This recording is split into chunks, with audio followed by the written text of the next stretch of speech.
Les voy a compartir una palabra. Estoy complicado porque creo que yo suelo ser larguero, ¿no? Los que me conocen, me gusta el micrófono y creo que tengo la predicación más larga de mi vida ahí en esas hojas. Pero no se preocupen, si ustedes me tiran así cada tanto un amén, gloria a Dios, una levantadita de mano, yo voy rápido. ¿Sí? ¿Amén? ¿Ustedes quieren que vaya rápido? Vamos a ponerle onda entonces. Buenísimo. Estamos viviendo un tiempo raro, ¿sí o no? Creo que ya es común que nos paremos acá y digamos, estamos en un tiempo de crisis. Le gatillaron en la cara a la vicepresidenta, no se sabe si fue real o ficticio. La verdad que complicado el tema, pero digamos, vamos a poner que fue real. Es un hecho tremendo, es un hecho fuertísimo, ¿no? O sea, lo describen como magnicidio incluso. Y ni hablar de la crisis económica, la crisis social. Creo que la palabra crisis ya es como que, sí, ya está, ya me acostumbré. Venimos de tanto, se ha hecho tan larga esta crisis que como que ya nos hemos acostumbrado, pero yo no sé si decirte que este tiempo es duro o es difícil. Yo creo que es un tiempo raro, porque en un tiempo difícil, en un tiempo duro, medianamente vos sabés de qué se trata. O si estoy sin trabajo, ponele. Bueno, estoy sin trabajo, ya está, ya sé que estoy sin trabajo. Y en algún momento Dios me va a responder, ¿sí o no? En algún momento Dios me va a dar el trabajo. Pero por otro lado, yo sé que Dios no me va a dejar faltar nada. No me va a dejar desamparado en este proceso, ¿sí o no? Ahora, se complica un poco más cuando el tiempo que vos vivís es desconocido. Cuando la situación que te toca vivir no la podés entender del todo. Y sabés que hace muchos años los militares de Estados Unidos, ustedes vieron que los yanquis inventan todo, son recapos, tienen sus estadísticas para cualquier cosa. Los yanquis inventaron una metodología para analizar entornos que se llama VUCA. Y ahí si querés ya ponerme la primer placa, ¿cómo estamos? Bien, ahí está. De paso les dejo el título de la prédica. Hoy vamos a hablar de ser cristianos beca en un mundo VUCA. ¿Qué te pasó, Guille? ¿De qué estás hablando? Tranquilo, ya vamos a entrar, ¿sí? Cristianos beca en un mundo VUCA. ¿Qué es VUCA? Esto VUCA que les estoy hablando es esta metodología que inventaron los yanquis y que tiene que ver con el mundo en el que estamos viviendo hoy. Pasamos a la siguiente. Ahí está. VUCA es la sigla de estas palabras: volatilidad, incertidumbre, que en inglés es uncertainty, complejidad y ambigüedad. ¿Sí? ¿Qué significan esas palabras? Para ir rápido. Volatilidad tiene que ver con el cambio, la velocidad con la que las cosas cambian. ¿Sí? Todas estas cuestiones que estamos definiendo, todo esto se aceleró con la pandemia. O sea, ya venía acelerándose, pero como que la pandemia aceleró mucho más esto. Ustedes saben que, por ejemplo, en la tecnología todo cambia y cambia rapidísimo y ya no podemos identificar con qué velocidad cambian las cosas. Eso es la volatilidad, ¿sí? Cómo cambian las cosas y la velocidad de cambio. La incertidumbre tiene que ver con la falta de capacidad para predecir eventos futuros, ¿sí? Incertidumbre es no sé lo que va a venir por delante. Incertidumbre. No sabemos qué pasa con la pandemia, qué pasa con el virus, no sabemos qué pasa con la economía argentina, no sabemos qué pasa con el dólar. Incertidumbre, ¿sí? Es la falta de capacidad de predecir eventos futuros. Complejidad, la tercera, tiene que ver con muchos factores y muchas variables. Nosotros generalmente cuando identificamos un problema tenemos una causa y tenemos un efecto, ¿sí o no? Es decir, bueno, esta situación está causada por esto, una enfermedad está causada por un virus, por ejemplo. La falta de trabajo está causada por... Bueno, la complejidad tiene que ver con que no podemos analizar el porqué de las cosas porque hay tantos factores, tantas variables, es tan compleja la realidad que nos cuesta analizarla. Y la última, la ambigüedad, tiene que ver con una realidad que no es simple, tiene que ver con muchos significados, una situación que la podemos entender de distintas maneras o la podemos definir de diferentes maneras y es ambiguo, es relativo. ¿Se entienden estos cuatro principios? ¿Sí? De ahí se saca las siglas VUCA, ¿sí? Y se usan estas variables para tratar de analizar entornos y tratar de dar una respuesta, ¿no? Es decir, bueno, ¿cómo reaccionamos a esto? Ahora, saber que estamos en un mundo VUCA, en un mundo volátil, en un mundo incierto, en un mundo complejo, en un mundo ambiguo, no nos sirve de nada saber, sino que la clave está en cómo reaccionamos a este mundo. cómo reaccionamos a esta realidad, ¿sí? En el ámbito de las empresas tienen que trazar sus planes de negocios y tienen que realizar planes de negocios en un mundo VUCA. Y sin embargo, las empresas lo hacen igual. Y las empresas están dispuestas a ajustarse a tiempo y tomar decisiones, ¿sí? ¿Y qué quiere decir VECA, lo que le decía anteriormente? Vamos a la otra placa. Algunos dicen que VECA es visión para reaccionar a la volatilidad, entendimiento para reaccionar a la incertidumbre, claridad para la complejidad y agilidad para la ambigüedad. Son siglas, ¿sí? Por eso yo pensaba, tenemos que ser cristianos o personas de visión, de entendimiento, de claridad y de agilidad para movernos y para reaccionar en un mundo VUCA. ¿Sí? Esto es un trabalengua, todo siglas, pero ¿se entiende a dónde estoy yendo? Sí. Recuerden que si ustedes no le ponen onda, yo me alargo. Así que, ¿se entiende o no? Sí, buenísimo. Bien, ahí está. Ahora, vamos con la placa siguiente. Por casa, ¿cómo andamos? O sea, todo muy lindo en el mundo de los negocios, ¿sí? Pero ¿qué onda con la iglesia? ¿Qué onda vos, yo, cristianos, la iglesia? ¿Qué tiene la iglesia para ofrecerle a un mundo VUCA? ¿Qué tiene un cristiano, la iglesia, el cuerpo de Cristo, para ofrecerle a un mundo volátil, a un mundo incierto, a un mundo complejo, a un mundo ambiguo? ¿Sí? ¿Cómo reaccionamos nosotros ante estas cuestiones? Porque yo pensaba en esto, si de algo podemos estar seguros es que a pesar de lo VUCA que es este mundo, la Biblia sigue siendo palabra de Dios. Dios sigue siendo Dios. Dios sigue estando en su trono. Sus planes se siguen cumpliendo.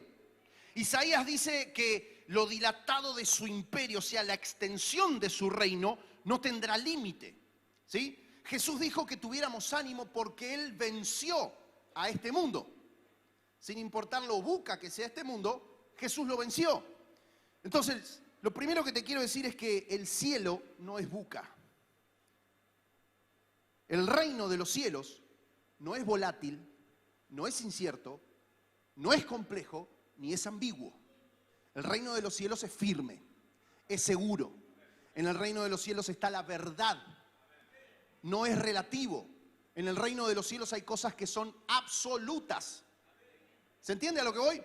Ahora, el problema es que nosotros, la iglesia, somos los embajadores, nosotros somos los representantes de Dios en la tierra, y es nuestra responsabilidad y nuestro llamado manifestar la firmeza, la claridad, la solidez de este reino. Manifestar la visión de este reino, el entendimiento, la estabilidad, si vamos a las siglas B larga SA, la claridad, ¿sí? La agilidad, la verdad de este reino. Somos nosotros, sus hijos, los responsables de manifestarle a un mundo ambiguo la verdad del reino de los cielos. ¿Me entienden? Y te vuelvo a preguntar, ¿qué onda? ¿Cómo estás para eso? ¿Estás firme o estás volátil? ¿Estás seguro o estás ambiguo? ¿Sos un cristiano estable o sos un cristiano incierto? ¿Cómo estás para enfrentar lo VUCA de este mundo? Es clave que seamos personas firmes, sólidas, para mostrarle a un mundo ambiguo la verdad del reino de Dios. Y hoy quiero hablarte acerca de algunos puntos importantes para que seamos cristianos sólidos, cristianos firmes, cristianos VECA, ¿sí? Podemos decir. Ahora, quizás se te puede ocurrir, vamos a la otra, que te voy a hablar de cosas básicas, como por ejemplo, para ser un cristiano fuerte tengo que leer la Biblia, orar, ayunar, ir a la reunión, ir al grupo, hacer la escuela de vida, ¿sí? Y todas estas cuestiones las tenés que hacer. Si vos querés ser un cristiano firme, un cristiano maduro, o sea, el reino de los cielos no es ambiguo. El reino de los cielos tiene cierta simpleza, ¿sí? Si vos querés ser un cristiano firme, un cristiano maduro, tenés una lista de cosas sencillas que tenés que hacer y con el tiempo vas a crecer y vas a madurar, ¿sí o no? ¿Sí? Pero quiero hablarte de algunas otras cosas que tenemos que hacer como cristianos para darle una respuesta contundente a un mundo volátil. Y te voy a hablar de 3 o 4 cosas que yo considero en las que la iglesia necesita hacer ajustes. La iglesia necesita replantearse ciertas cosas y necesita tomar decisiones. La iglesia en general, ¿sí? Para poder darle respuestas a este mundo difícil en el que estamos. ¿Sí? Entonces, dejo en claro esto, no es que yo voy a hablar de cosas que son más importantes que estas. No, yo voy a hablarte de otras cosas que son igual de importantes que estas. ¿Se entiende? Bien, vamos entonces. Número 1, vamos a la siguiente. Compromiso con la iglesia. Necesitamos, como hijos de Dios, desarrollar un compromiso firme, un compromiso estable con la iglesia. Pero para poder entender esto, necesitamos saber qué es la iglesia. ¿Sí? ¿Qué es la iglesia? Hermanos, hermanas. Como dicen en el norte, ¿qué es lo que lee? ¿Qué es la iglesia? Vamos a leer un versículo que está en Corintios, la siguiente. Primera de Corintios, Pablo dice, todos ustedes en conjunto son el cuerpo de Cristo. Y cada uno de ustedes es parte de ese cuerpo. A continuación hay algunas de las partes que Dios ha designado para la iglesia. Los apóstoles, los profetas, los maestros, los que hacen milagros, los que tienen el don de sanidad, los que pueden ayudar a otros, los que tienen el don de liderazgo, los que hablan en idiomas desconocidos. Pasamos a la otra, versículo 29. ¿Acaso somos todos apóstoles? ¿Somos todos profetas? ¿Somos todos maestros? ¿Tenemos todos el poder de hacer milagros? ¿Tenemos todos el don de sanidad? ¿Tenemos todos la capacidad de hablar en idiomas desconocidos? ¿Tenemos todos la capacidad de interpretar idiomas desconocidos? Por supuesto que no. Por lo tanto, ustedes deberían desear encarecidamente los dones que son de más ayuda. ¿Sí? Ahora, vemos en este versículo una definición bíblica del apóstol Pablo de lo que es la iglesia. La iglesia es el cuerpo de Cristo. Todos ustedes y cada uno de ustedes son el cuerpo de Cristo. Ahora, así como un cuerpo tiene miembros, un cuerpo tiene una mano y una mano tiene una determinada función. La mano sirve para agarrar, sirve para señalar, para escribir, para un montón de cosas. La pinza universal le dice, para, todavía no te dije que pase. Me estás quemando. Bueno, está bien, déjala si querés. Peleando con los chicos de arriba. Bien, la iglesia es el cuerpo de Cristo. Cada miembro tiene una función. La mano no puede hacer lo mismo que el ojo, ¿sí o no? ¿Vos podés ver con tu mano? No. ¿El ojo puede agarrar algo? No. Entonces, cada miembro y su función en conjunto forman el cuerpo. De la misma manera, Coqui hace cosas que yo no puedo hacer. Y los dos somos el cuerpo de Cristo. ¿Se entiende? Dani hace cosas que yo no puedo hacer. Y que Diego tampoco puede hacer. ¿Se entiende a dónde vamos? Ese es el cuerpo de Cristo. Cada uno con sus funciones, las funciones de cada miembro, formamos el cuerpo. ¿Se entiende esto? ¿Sí? Ahora, el cuerpo es lo que manifiesta los deseos de ¿qué? Te estoy ayudando. De la cabeza. Lo que pasa en la cabeza, lo que se decide en la cabeza, se manifiesta a través de las funciones de cada miembro del cuerpo. De la misma manera con Cristo. Cristo se manifiesta su voluntad, sus deseos, a través de su cuerpo. ¿Se entiende? Esa imagen que está ahí está buenísima porque es el cuerpo de Cristo, pero cada una de esas cositas chiquititas que vos ves ahí, somos todos nosotros. Es como una gráfica simple de lo que es el cuerpo de Cristo. Vos y yo, cada uno de nosotros. ¿Se entiende? ¿Qué es la iglesia entonces? El cuerpo de Cristo. Pero la iglesia también es otra cosa. En Efesios 4:11, la siguiente, leemos. Él mismo, Jesús, constituyó, ¿qué dice ahí? Constituyó a unos apóstoles, a otros profetas, a otros evangelistas, a otros pastores y maestros, a fin de perfeccionar a los santos para la obra del ministerio, para la edificación del cuerpo de Cristo. La palabra constituir ahí es sinónimo de instituir. Podemos decir, Él instituyó, Él constituyó, Él fundó la iglesia. ¿Sí? ¿Quién la constituyó? Jesús. ¿Qué fue lo que Jesús constituyó? Roles, funciones. Los apóstoles, los profetas, los evangelistas, ¿sí? Tienen una función, tienen un rol, tienen un don. De acuerdo a la capacidad que tienen, se les asigna una función. ¿Se entiende? Entonces, ¿para qué lo hizo esto? Para edificar el cuerpo. Entonces Jesús fue el que constituyó roles, funciones, jerarquías, estructuras. ¿Qué es lo que te quiero decir entonces? Vamos a la siguiente placa. Que la iglesia de Cristo también es la institución. La iglesia es el cuerpo de Cristo, pero la iglesia también es la institución. No el edificio, no me estoy refiriendo al edificio, pero me estoy refiriendo a lo que sucede adentro del edificio. La iglesia también es el rol que ocupa el pastor, el rol que ocupan los músicos, el rol que ocupan los servidores, los maestros de escuela bíblica, la gente que trabaja durante la semana para administrar la economía, las finanzas, las decisiones de la iglesia. La iglesia como institución también es un invento de Cristo. ¿Me seguís? Entonces, ¿qué es la iglesia? La iglesia, por un lado, es el conjunto de personas, hijos de Dios verdaderos, ¿sí? Que creen en Cristo, que lo recibieron y que están desparramados por todo el mundo. Esa es la iglesia, ese es su cuerpo. Pero la iglesia también es la institución. Las personas somos la iglesia y eso fue una idea de Jesús, Él lo estableció. Pero la institución también es iglesia y eso también fue idea del mismo Jesús. ¿Por qué te quiero decir esto? Porque tenemos gente que dice ser cristiana y no quieren saber nada, ni con el cuerpo, ni con la institución. ¿Me seguís a dónde voy? No, yo con Dios todo bien, pero con la iglesia todo mal. Ahora, ¿qué te referís con iglesia? ¿A institución o a cuerpo? ¿Tenés problemas con la gente de la iglesia o tenés problemas con la iglesia como institución? ¿Me seguís a dónde voy? ¿Escuchaste comentarios así? ¿Conocés gente así? No, yo con Dios todo bien, pero con la iglesia son toda una manga de hipócritas, son toda una manga de caret.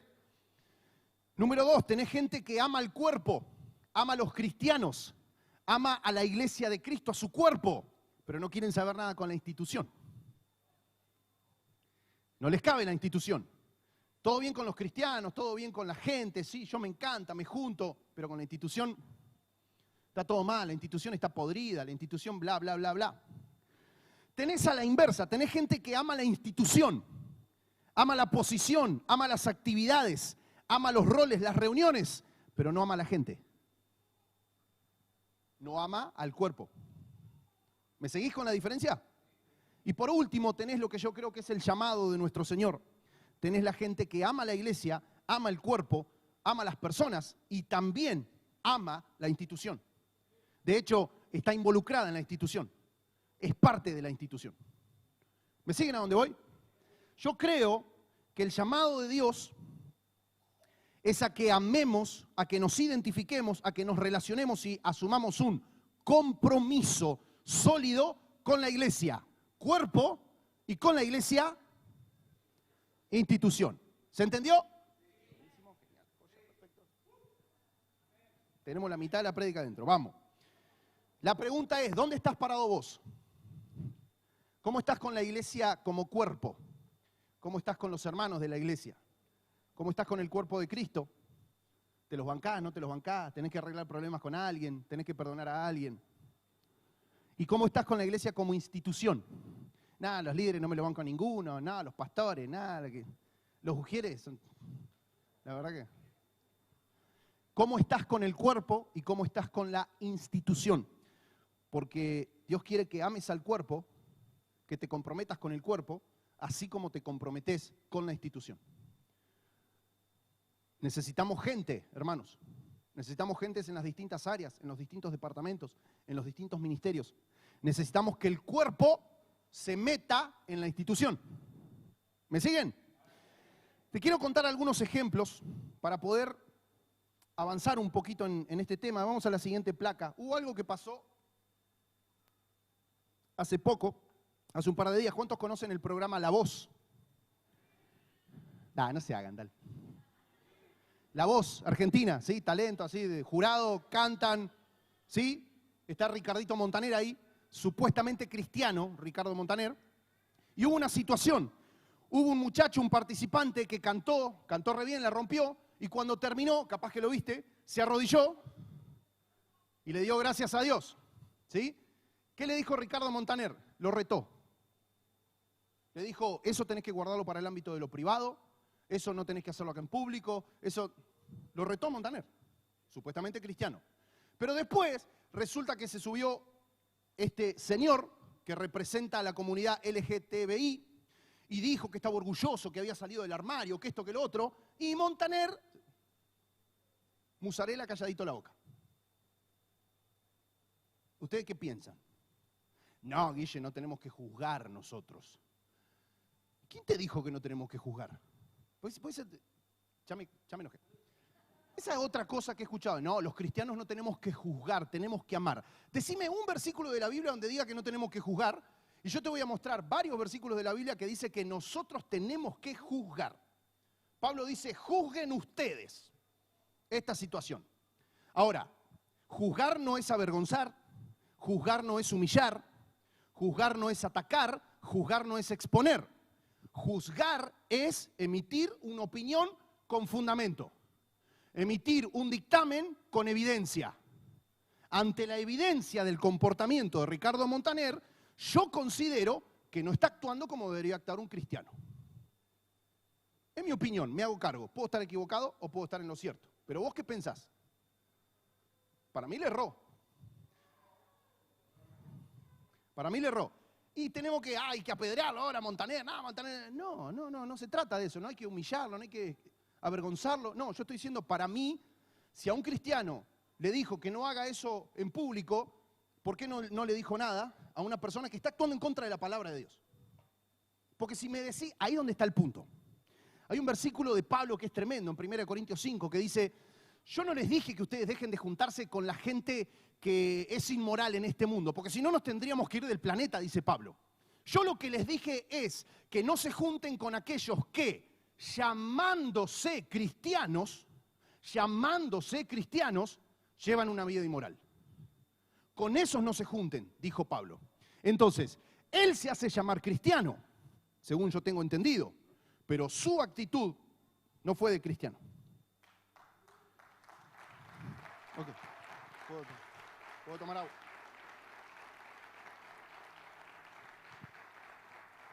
¿Te gusta el chusmerío, no?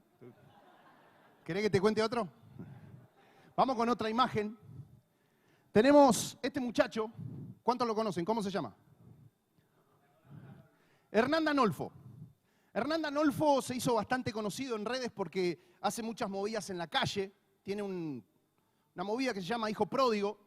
Y él va y charla y le predica a la gente y los abraza y no importa la situación en la que estén, se relaciona con gente de todas las comunidades. Pero hace poco Hernán Danolfo, él era copastor de una iglesia muy grande en Buenos Aires, la iglesia de Ale Gómez, ¿sí? Él era copastor ahí, tenía un cargo en la institución, ¿sí? Y de un momento a otro dejó de participar. No se sabe exactamente por qué, pero de un momento a otro dejó su cargo de copastor en la iglesia, dejó de congregarse, pero sigue haciendo sus movidas. Y vos lo empezás a seguir en redes y empezás a escuchar su mensaje, y es un mensaje ambiguo. Él, entre otras cosas, dice, por ejemplo, que la Biblia no es la palabra de Dios. ¿Vos qué pensás? ¿La Biblia es palabra de Dios o no es palabra de Dios? Bueno, él dice que, como por ejemplo, en un versículo, Pablo dice lo siguiente. El Señor Jesús dice esto, pero yo opino que ustedes deberían hacer esto, ¿no? Pablo les da una opinión, dice, esto no lo dice el Señor, esto lo digo yo. Eso está en un versículo de la Biblia. Entonces Danolfo se agarra de eso para decir que, esa no es la palabra de Dios, esa es la opinión de Pablo. ¿Vos qué pensás ante eso? ¿Es palabra de Dios o no es palabra de Dios? Por más que sea un consejo de Pablo. ¿Por qué? Porque nosotros creemos en la teología de la inspiración divina. Los escritores de la Biblia escribieron inspirados por el Espíritu Santo. Por eso es palabra de Dios. Entonces, ¿ves cómo es muy fácil torcer las cosas? ¿Ves que tenemos que juzgar estas cosas? Decir, no, acá está equivocado. Yo no sé cómo está su relación con Dios, no sé cómo está su participación en el cuerpo. ¿Me entendés a lo que voy? Pero él con la institución está actuando mal. Porque dice, no, la institución está podrida, los pastores están todos podridos, y no está actuando bien. ¿Me entienden a lo que voy? ¿Sabes cuál es el problema? Que no sé cuánta gente lo sigue. Y no sé cuánta gente lo escucha. Y gente que quizás asiste a las iglesias, que son nuevitas, que empiezan a ir de a poco, que no conocen tanto la palabra y se pueden confundir muy fácil por este tipo de cuestiones. A un cristiano maduro, capaz, Danolfo, para mí acá está equivocado, todo bien con él, esto lo está haciendo bien. Un cristiano maduro puede decir, esto lo está haciendo bárbaro, en esto tiene razón, pero en esto se equivocó. Pero un cristiano que no está tan firme, él puede ser una piedra de tropiezo. ¿Me seguís a lo que voy? Te pongo una imagen más para cerrar este punto. Esto lo compartió Mariano Senegal hace poco. Mariano Senegal tiene su ministerio en Monte Grande, ¿no? Monte Grande, tiene su iglesia, tiene una escuela de música, de adoradores, tremendo. Y él dijo esto, si tu conexión con Jesús no te conecta con la iglesia local, te estás desconectando de Él en verdad. Acercarte a Él y alejarte de la iglesia es como querer ser mi amigo, pero rechazar a mi esposa. Nunca podría estar en paz contigo. Cuando vos tenés un problema con la iglesia, sea la iglesia como cuerpo o sea la iglesia como institución, tenés un problema con Dios. Es así, hermano. Entonces, solucioná tu problema con la iglesia, porque tenés un problema con Dios. Nosotros siempre charlábamos con Coqui y damos este ejemplo. En los grupos de Mariano Senegal nos robó, me parece. Es como que vos me digas que vos me querés a mí, pero a Ivy no te la bancás.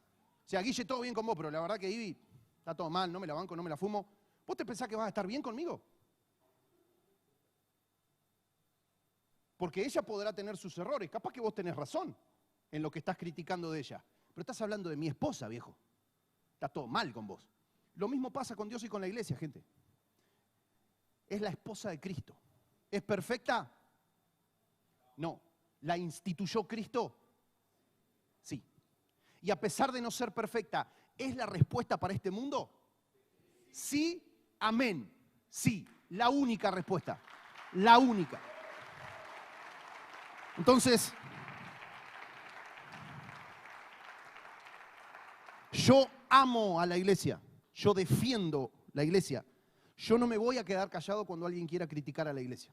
A mí no me da lo mismo la gente que habla de la iglesia. Y como amo la iglesia, elijo ser parte de su cuerpo y de su institución. Y creo que ese es el llamado de Dios para todos los que estamos acá. ¿Amén? ¿Cómo está tu compromiso con la iglesia? Como cuerpo y como institución. Bien, ¿qué tenemos que hacer para ser cristianos firmes, cristianos sólidos, para darle respuestas a este mundo volátil? ¿Sí? ¿Cómo podemos ser cristianos maduros? Teniendo un compromiso fuerte con la iglesia de Cristo. Vamos rápido. Número 2, la Biblia. Siguiente. Compromiso con la palabra de Dios. ¿Sí? Compromiso fuerte con la palabra de Dios. Te leo un versículo, la siguiente placa que está en Hechos 10:17. Dice así. Esa misma noche los creyentes enviaron a Pablo y a Silas a Berea. ¿Sí? Un pueblo, una ciudad. Cuando llegaron allí fueron a la sinagoga judía. Los de Berea, ¿quiénes eran los de Berea? Los cristianos que vivían en la ciudad de Berea, ¿sí? Los de Berea tenían una mentalidad más abierta que los de Tesalónica y escucharon con entusiasmo el mensaje de Pablo. Día tras día examinaban las escrituras para ver si Pablo y Silas enseñaban la verdad. Y como resultado, ¿qué dice ahí? Como resultado ¿de qué? De todo lo anterior. De que tenían una mentalidad abierta, de que escuchaban con entusiasmo la palabra, de que la examinaban. Como resultado, muchos judíos creyeron, como también lo hicieron muchos griegos prominentes, tanto hombres como mujeres. Ahora, nosotros tenemos que entender que este versículo que está acá no tiene una connotación negativa. La Biblia no es que dice, no, los de Berea no saben lo que eran re desconfiados. Vos le predicabas y ellos iban a la casa a ver si la Biblia, a ver si este pastor me está mintiendo o me está diciendo la verdad. ¿Dice eso la Biblia? No, lo dice con una connotación positiva. Lo dice como diciendo, che, re copado los de Berea, re bien. O sea, los tipos tenían una mentalidad abierta. Examinaban la escritura con entusiasmo y se iban a la Biblia para ver si era verdad. No sé si te pasa, pero hay veces que por ahí nuestro pastor o algún pastor predica algo y dice, no, porque la Biblia en tal lado dice, y vos decís, wow, ¿en serio dice eso la Biblia? A ver, ¿no te pasa eso?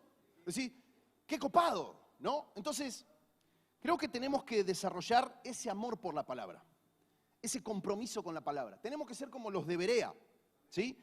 El tema es que nosotros estamos en un mundo volátil, que cambia rápido, que quiere todo ya, y pretendemos pasar el proceso de la Biblia rápido en nuestras vidas.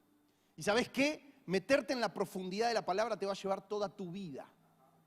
Toda tu vida. crece, te lo voy a decir así, tienen mucha ventaja las personas que desde niños se meten en la palabra de Dios, como nos decía Emma hoy con la palabra de la ofrenda, ¿sí? Tiene muchísima ventaja criarse con la palabra de Dios. Pero si vos me decís, no, Guille, yo me convertí de grande, llegué acá de grande, no te preocupes porque igual tenés esperanza. Te va a llevar años avanzar en la palabra, pero ¿sabés cuál es el problema?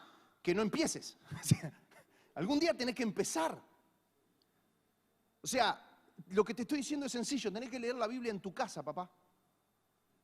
Tenés que leer la Biblia en tu casa. Nosotros ahora hace poquito arrancamos con Caleb y Gracia.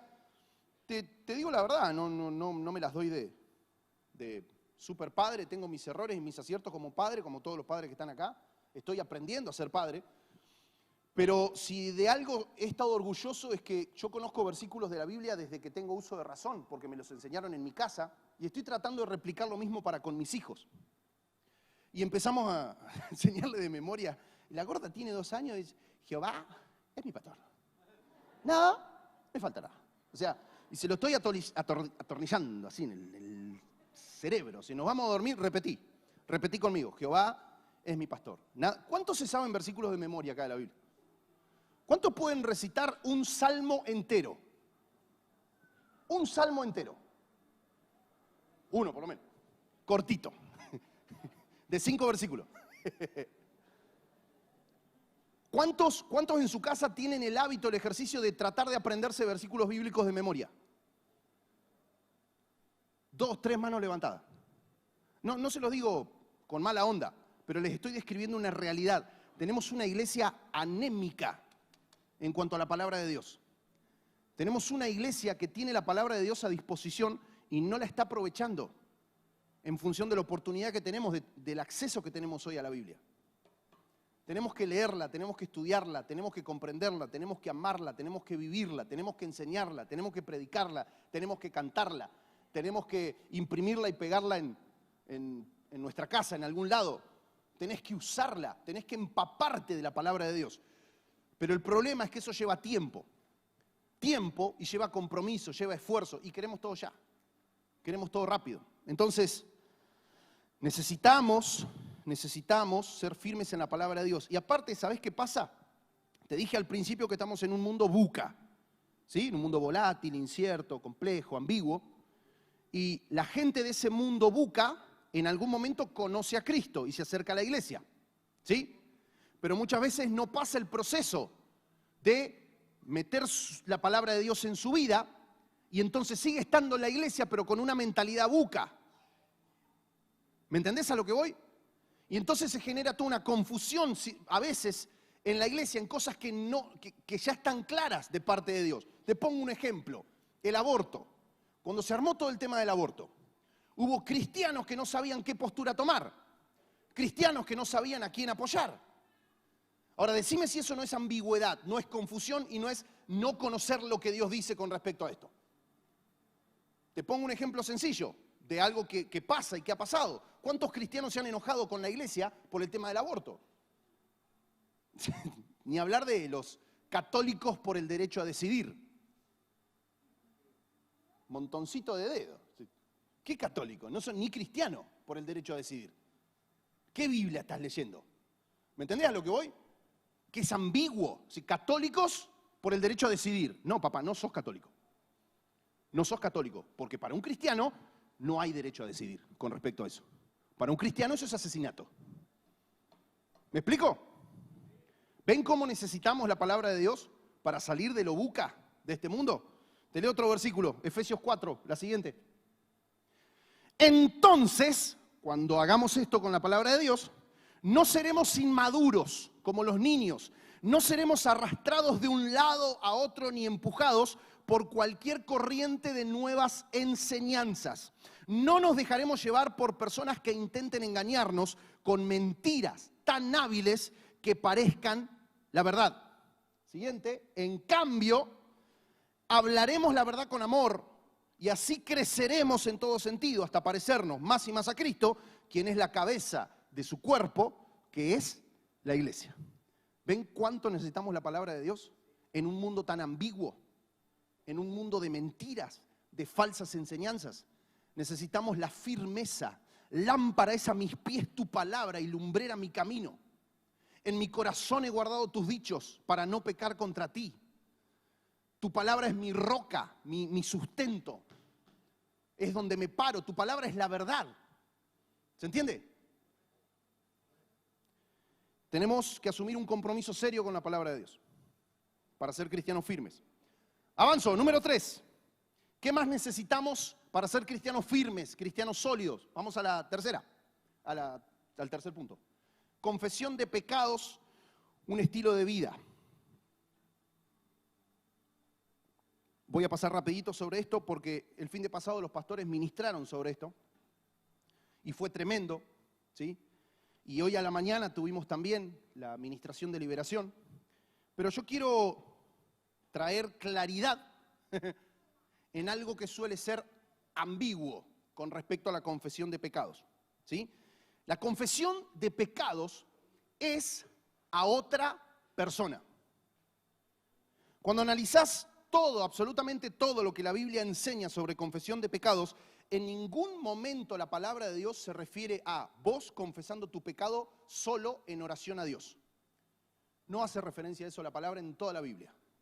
Vos me podés decir, Guille, a mí se me ocurren ahora algunos versículos donde se da a entender que la persona le está confesando sus pecados a Dios. Salmo 51, te confesé mis transgresiones y tú perdonaste mi pecado. Isaías 1, vengan a mí y estemos a cuenta. O sea, Dios diciendo, confesame tus pecados. Pero lo que no estamos entendiendo con respecto a eso es el contexto de la palabra confesar. En el Antiguo Testamento, ¿sabés cómo se trataba el pecado? En el Antiguo Testamento había una lista de pecados y había un animal por cada lista. Entonces, de acuerdo a la gravedad de tu pecado, vos tenías que agarrar, por ejemplo, una palomita y llevarla en el tabernáculo para que el sacerdote le cortara la cabeza a esa palomita y eso era expiación, ¿sí? O sea, la palomita se hacía cargo de tu pecado, básicamente. Es como que matábamos a la palomita para que Dios no te mate a vos, ¿sí? Si vos te vas al libro de Levítico, te vas a la historia, a los inicios de la historia de Israel, era eso. Ahora, vos imagínate que vos ibas con un cordero, porque si tu pecado era más heavy, tenías que llevar un cordero. Imagínate que vos me ve acá llegando con un cordero, ¿no? Sí. Guille, qué pecador este Guille. Venía otro con una palomita, ¿viste? Bueno, ese zafa, dijo una mala palabra, ¿no? Una palomita, pobre palomita, cortamos la cabeza. Pero que viene con un cordero, mamadera, está complicado. Decime, ¿era privado eso o era público? ¿Delante de quién tenían que confesar los pecados? Delante del sacerdote.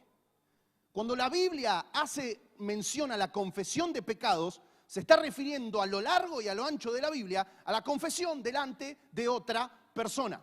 ¿Sabés por qué? Te lo pongo sencillo. Porque si vos pecás y solamente orás, Señor, te pido perdón por mi pecado. Ok, después salís y lo volvés a hacer. Señor, te pido perdón por mi pecado. Nunca sos confrontado, nunca se te enseña la verdad y nunca sos libre de ese pecado. No le gustó ni medio, pero bueno. Vamos a leer la otra placa en Santiago 5:16. La palabra del Señor dice así. Confiésense los pecados que... ¿Más fuerte? Y oren los unos por los otros. ¿Para que qué? ¿Para que sean perdonados? ¿Para que sean qué? Confiésense los pecados unos a otros y oren los unos por los otros para que sean sanados. ¿Sabés que la iglesia del siglo II tenía la costumbre de, antes de empezar el culto, confesaban sus pecados? Todos se acercaban, confesaban sus pecados y después tenían la reunión. Imagínate si tuviéramos que hacer eso. No empezamos mal. Venimos a las 4 de la tarde y el culto lo empezamos como a las 10. Pero ¿cómo tendríamos ese culto? Ah, mirá lo que me están confesando los hermanitos ahora. Que vos estás sentado ahí con tu carita de angelito, pero tenés tus cositas en el placar, ¿sí o no? ¿Sabés qué es lo que pasa con esto? Que quizás el tema de la confesión se pudo haber tergiversado un poco por los católicos. Tenés el confesionario, ¿viste? Y vos vas, Padre, perdóneme, ¿por qué pecado? Bueno, hermana, vaya y órese 3 Ave María, 4 Padre Nuestro y ya está. Pero quizás se perdió el sentido, quizás se perdió la esencia. Pero la confesión es a otra persona, iglesia. la confesión es a otra persona. ¿Sabés qué pasa? Que también a lo largo de la historia de la iglesia se ha generado mucha hipocresía. Entonces queremos tapar nuestros pecados porque nos vamos a sentir expuestos. Hay personas que quizás han señalado con el dedo, han acusado, han sido duros con los pecados de los hermanos y eso ha generado que nos envolvamos en la hipocresía y que no querramos demostrar nuestras debilidades. Y eso no es bueno. Entonces, tenemos que procurar generar entornos saludables para la confesión de pecados. Por eso lo tenemos que hacer todos. Ahora, confesar tu pecado a otra persona no es publicarlo en las redes. Bueno, hermanos, les voy a confesar mis pecados. Hoy... No, no se trata de eso. Tampoco se trata que se lo cuentes a todas las personas de la iglesia. No. Tus pecados se los tenés que confesar a tu líder. Tus pecados se los tenés que confesar a una persona madura espiritualmente que te va a decir lo que la Biblia dice respecto a tu pecado, que te va a guiar a que te arrepientas, a que restaures tu comunión con Dios, a que seas sanado, va a orar por vos, te va a decir no, no lo hagas más, estás equivocado, eso es un pecado, te va a romper, te va a destruir, salí de ahí, vos podés, vamos para adelante, contame cómo seguís, ¿me entendés? Para que salgas de ahí, se lo tenés que confesar a una persona madura, principalmente tu autoridad espiritual, tu líder. Pero imagínate qué bueno que sería que vos puedas tener aparte de tu líder un amigo o una amiga maduro espiritualmente a quien puedas confesarle tus pecados. Ya no quizás en calidad de líder, sino a un par, a un igual. Che, ¿sabes qué? Me la remandé. Contame, vení, charlemos, ¿qué pasó? Nada, qué sé yo. Me peleé con mi esposa, discutimos, no sé qué onda. ¿Y tu amigo espiritual qué te va a decir? Separate, déjala esa. Ya está. ¿Tu amigo espiritual te va a decir eso? No, tu amigo espiritual te va a aconsejar en base a la palabra de Dios. Te va a decir, bueno, vos sabés que la Biblia dice que tenés que perdonar, vos sabés que la Biblia dice que tenemos que amar a nuestras esposas como Cristo amó a la iglesia y se entregó a sí mismo por ella.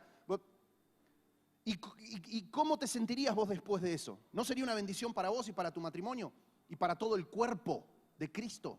¿Cuánto necesitamos en el cuerpo generar entornos saludables para la confesión de pecados? Sacarnos la hipocresía, sacarnos las caretas y entender que pecamos, que somos vulnerables y que nos necesitamos unos a otros para poder vencer. Porque no sirve de nada que pongamos cara de que está todo bien cuando no está todo bien. ¿Me siguen? Bien. Confesar el pecado. Tenemos que ser implacables con el pecado. Implacables con el pecado. Pero tenemos que ser misericordiosos con el pecador. Una mujer encontrada en el mismo acto de adulterio, en el mismo acto, la arrancan así de los pelos, se la tiran a los pies de Jesús.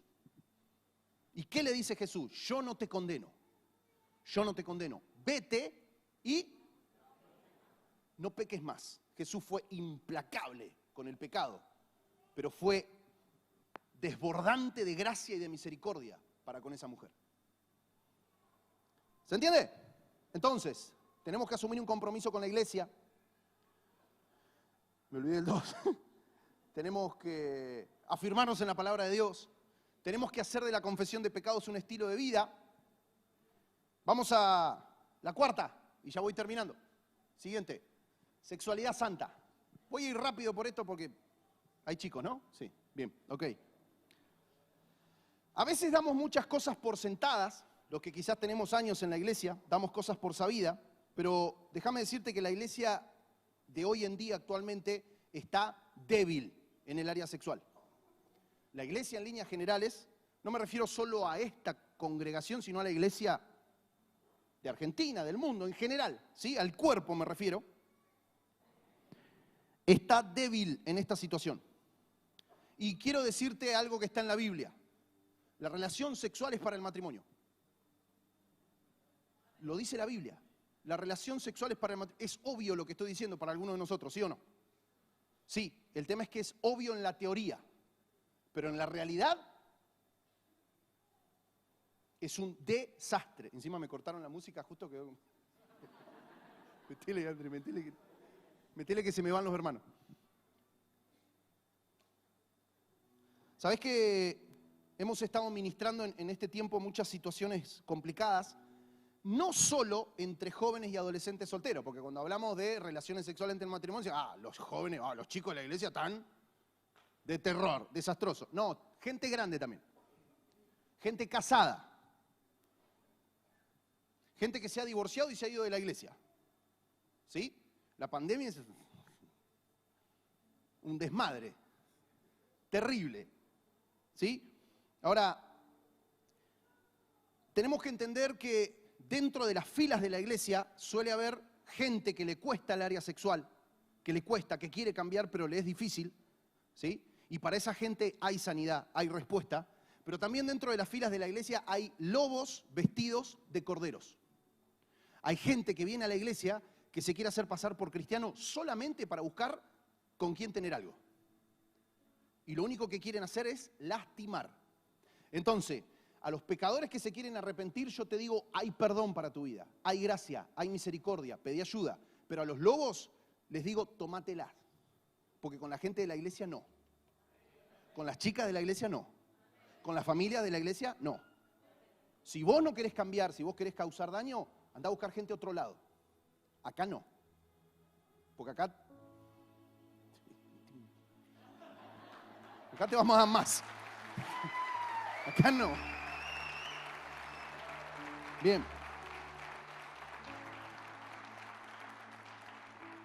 Hay mucha gente que dice, no hay escala de pecados. No, Dios perdona tanto al chismoso como al asesino. Cristo derramó su sangre tanto por el avaro como por el... No, ¿sabes qué? Hay escala de pecados. Hay pecados que son más graves que otros. Sí, Cristo tuvo que morir por el chismoso, es verdad. Pero fíjate lo que dice, vamos a la placa siguiente, versículo 1 de Corintios. ¿Qué dice? ¿Más fuerte? Huyan del pecado sexual. Ningún otro pecado afecta tanto al cuerpo como este. Ningún otro pecado afecta tanto al cuerpo como este, porque la inmoralidad sexual es un pecado contra el propio. ¿No se dan cuenta de que su cuerpo es el templo del Espíritu Santo, quien vive en ustedes y le fue dado por Dios? Ustedes no se pertenecen a sí mismos, porque Dios los compró a un alto precio. Por lo tanto, honren a Dios con su cuerpo. Entonces, gente, no es un chiste esto. No es un chiste. No es nada, sí, yo tengo relaciones con las chicas de la iglesia, después está todo bien, igual. No es un chiste. Esto rompe, esto daña, esto destruye. ¿Se entiende? Y nos tenemos que poner serios con esto. Nos tenemos que poner serios. Entonces te vuelvo a decir, si vos necesitas ayuda en esta área, pedí ayuda, porque te vamos a ayudar. Y si vos no te querés arrepentir de esto, tómatela, porque no vas a encontrar lugar acá. Porque te metes en un problema con Dios. ¿Me explico? Bien. Entonces, somos la iglesia. Somos el cuerpo de Cristo. Somos la institución. ¿Sí? Tenemos que asumir un compromiso fuerte con la iglesia de Cristo. Hay un lugar esperándote para vos. ¿Sí? Tenés que asumir un compromiso sólido con la palabra de Dios. Tenés que amarla, tenés que estudiarla, tenés que memorizarla, tenés que enseñarla. Hoy tenés planes de lectura, tenés las explicaciones de la Biblia, podés leer la versión que se te ocurra, tenés videos que te explican lo que es la palabra, tenés recursos para aprender la palabra, pero a morir, aprovechalos, usalo, hacé lo que quieras, el plan que quieras, la versión que quieras, pero metete en la palabra. Si no terminaste la escuela de vida, vení a la escuela de vida, porque en la escuela de vida te enseñamos la palabra de Dios. Vení a la escuela de vida, pero no te quedes solo con la escuela de vida. Nada, yo hice la escuela de vida y después listo, no leo nunca más la Biblia. No, tené tu propia metodología de estudio de la palabra. ¿Sí? Hacé de la confesión de pecados un estilo de vida. No solo a Dios en oración, que tenés que hacerlo. Procurá rendir cuentas con determinada frecuencia a una autoridad espiritual, porque eso le va a hacer bien a tu vida. ¿Sí? Y si vos sos un líder o tenés un amigo que viene y te cuenta tus pecados, sé implacable con el pecado, pero sé misericordioso con el pecador. ¿Amén? ¿Qué más hablamos? Tenemos que vivir una sexualidad santa. ¿Sí? Y por último, te cuento la última. Siguiente. Tenemos que manifestar el reino. En este mundo tan confuso, tan ambiguo, tan volátil, necesitamos mostrar el reino de Dios. Ahora, para manifestar el reino, para mostrarle a este mundo la verdad del reino, nosotros necesitamos ser firmes. Por eso te conté todo esto. Necesitamos ser personas sólidas, ¿sí? Personas beca, personas con visión que saben lo que quieren, personas estables, personas comprometidas, con claridad. ¿Se entiende? Hay una canción que les pedí a los chicos que ahora en un ratito vamos a cantar, que en una parte de la letra dice: esa generación que hizo del cielo su prioridad, entendiendo que la tierra es su responsabilidad. Hizo del cielo su prioridad, entendiendo que la tierra es su responsabilidad. Tenemos que tener los ojos puestos en el cielo, pero hay una tierra que nos necesita, ¿sí? Tenemos que mostrarle a este mundo confuso, volátil, la firmeza del reino de los cielos. Y para eso nosotros necesitamos estar firmes, ¿sí? Para manifestar el reino, para mostrarle al mundo que hay algo mejor. Estamos en un mundo buca, y este mundo es buca porque no tiene a Cristo. Este mundo es volátil, es incierto, es complejo y es ambiguo porque no tienen a Cristo, ¿sí? Y para eso tenemos que prepararnos. Te voy a contar lo último, ¿sí? Y te voy a mostrar algunas personas. Vamos a la siguiente placa. Te quiero mostrar algunas fotos. Capaz que algunos los conoces. ¿Conoces a alguno o no? Alguno capaz que no. Capaz que no los conoces. Capaz que estás de acuerdo con algunos de ellos. Capaz que con otros no tanto. ¿Sí o no? Puede ser que alguno lo decide y decir: mirá la cara con la que te mira Conan. No sé, pasame la otra imagen. Ahí hay un par más. ¿Conocés alguno de esos o no? Ahí las gallinas se pusieron contentas. Porque... ¿saben quiénes son? ¿Alguien me puede decir quiénes son? Gabriel Valerini. Tiene una licenciatura en bioética y también es pastor de una iglesia. Ana Baloy, Danan. ¿Quién lo conoce a Danan? Ahora, Danan no sé qué tan cristiano es. De hecho, no es cristiano. Pero el contenido del chabón y las cosas que dice, tremendo. Tómalo con pinza, si querés. ¿Puedes estar de acuerdo o no? No te recomiendo todo lo de él. Este capaz que no lo conocen. Nadia Márquez. Nadia Márquez, una bestia. Ella es concejal, senadora, ¿no? ¿Concejal? No. Por Neuquén. No sé si es concejal o senadora por Neuquén. Con el tema del aborto, con el tema bueno, terrible, terrible cómo Dios la está usando en la política. Y Borja, bueno, la verdad que lo de Borja también es impresionante, un jugadorazo y cómo está mostrando a Cristo. Entonces, ¿qué te muestro de esta gente que quizás conocés, quizás no conocés? No sé si son todos cristianos, no son cristianos, pero hay dos cosas en común que tienen estas personas. Están siendo de gran influencia, ¿sí o no? Son personas de influencia. Y son personas que están levantando valores, la mayoría de esos valores que nosotros mismos defendemos, ¿sí o no? Nosotros nos identificamos con muchas de las cosas que esta gente defiende, quizás no todas, pero sí con varias de ellas. Entonces, están siendo de gran influencia en cosas que nosotros también creemos. Y número dos, ellos se recontra prepararon en sus áreas, porque todos estos son unos animales en el sentido de la preparación que tienen. Entonces, si queremos manifestar el reino, tenemos que prepararnos. El pastor Bernardo Afrancino, cuando vino al Congreso de Familias, dijo: la iglesia tenemos que ser todos mínimamente nivel terciario. Lo dijo Afrancino. Gracias por el amén. Lo dijo, no, necesitamos capacitarnos, necesitas estudiar. Sí, a eso me refiero. Necesitas estudiar, necesitamos estudiar. Porque necesitamos ampliar nuestra área de influencia. Porque Dios nos necesita en lugares estratégicos y la preparación te coloca en esos lugares estratégicos. ¿O vos te pensás que él llegó a River porque es cristiano? ¿Por qué llegó a River? Porque es un jugadorazo. ¿Le importa a Gallardo si es cristiano o no es cristiano? Evidentemente no. Arrodillate, orá, sé lo que quieras, pero meté goles porque acá te necesito para que metas goles. ¿Se entiende? Ahora, tenemos que prepararnos. Porque hay un mundo que nos necesita. ¿Qué vas a hacer para prepararte? ¿Qué vas a hacer con la iglesia? ¿Qué vas a hacer con la palabra? ¿Qué vas a hacer con tus pecados? ¿Qué vas a hacer con tu vida? ¿Sabes por qué? Porque hay un lugar para vos. Hay un lugar en el cuerpo para vos. Falta mucha gente ahí, por supuesto. O sea, la lista... Yo no estoy nombrando a todos los pastores a lo largo y ancho del mundo que están siendo de tremenda influencia. No estoy nombrando un montón de gente. gente que está y gente que se ha ido, ¿sí? Que han sido de tremenda influencia. Pero lo que te quiero mostrar es esto: se prepararon. Se prepararon. Y si alguno de ellos quizás ni se identifican con la iglesia, y vos podés poner en duda qué tan cristianos son, pero así todo están siendo de influencia, ¿cuánto más vos y yo?